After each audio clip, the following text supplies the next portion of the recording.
Tonight, a 13 WREX exclusive. Matt and Melissa Stucky met in 2007, and it was love at first conversation.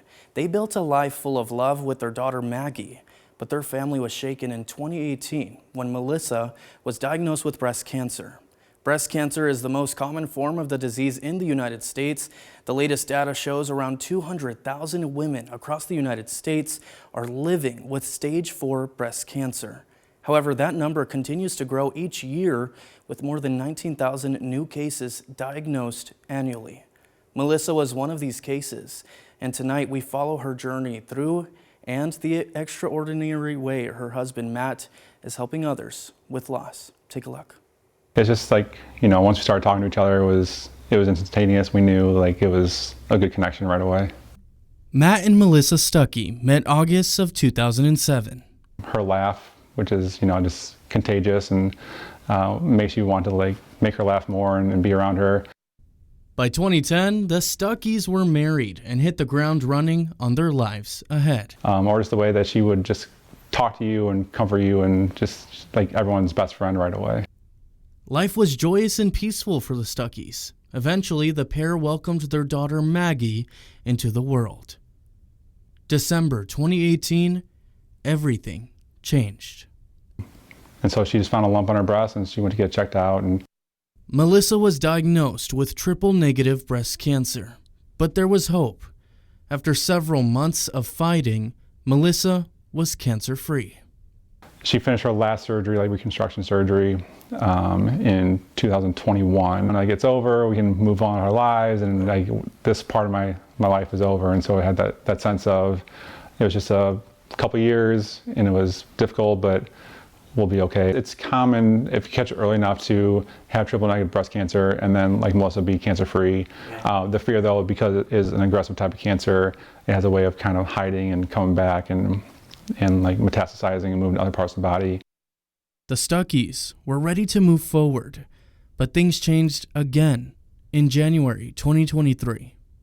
Her liver numbers just came back really high. She wasn't really feeling that much pain. She went out for half a drink with a friend a couple weeks before, and she said something felt weird. Cancer had struck again, this time stage 4, spreading to her liver. Then go in there and they tell you it's stage 4, and we're talking probably months, not years, with left. And so that's when it kind of hits you that this is real, and just sadness for her, because she will feel really guilty because she knows that when the day comes when she passes, that she's leaving me behind and Maggie behind. After her second diagnosis, we had the honor to sit down with Melissa as she was an inspiring 815 recipient on 13 WREX. At the time, she was encouraging other women to live a healthy lifestyle, something she always did, but this time in the midst of her own battle. So yeah, there are a lot of different workouts that people did for her or because of her that she inspired. When I met Melissa, her motto stuck out to me.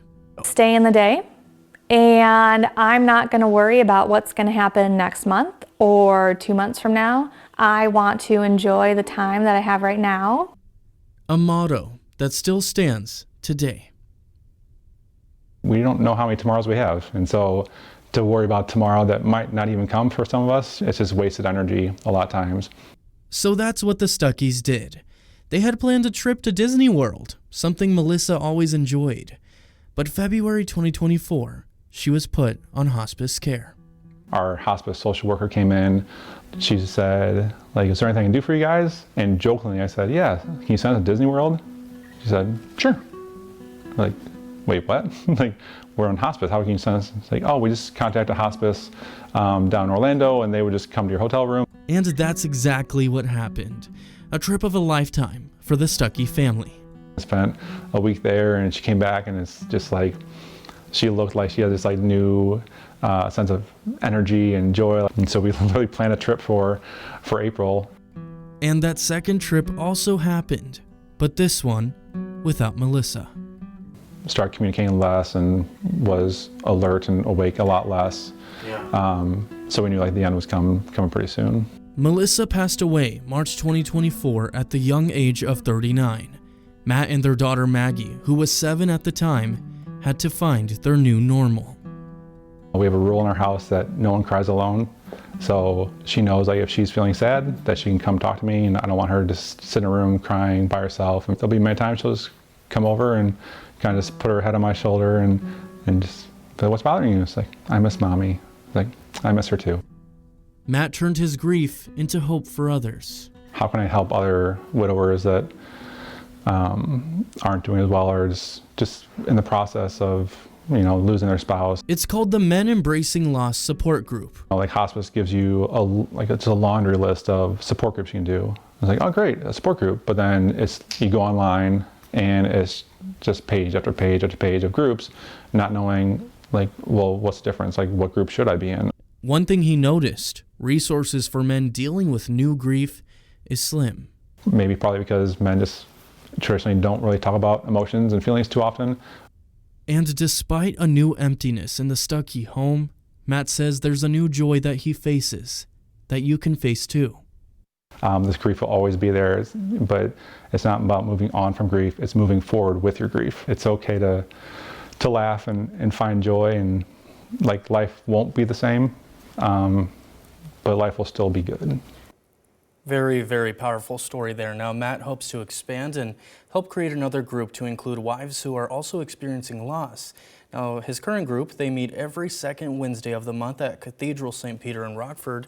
In fact, if you or a loved one needs support, there's a meeting next Wednesday at 6 p.m. For questions, email menembracingloss@gmail.com.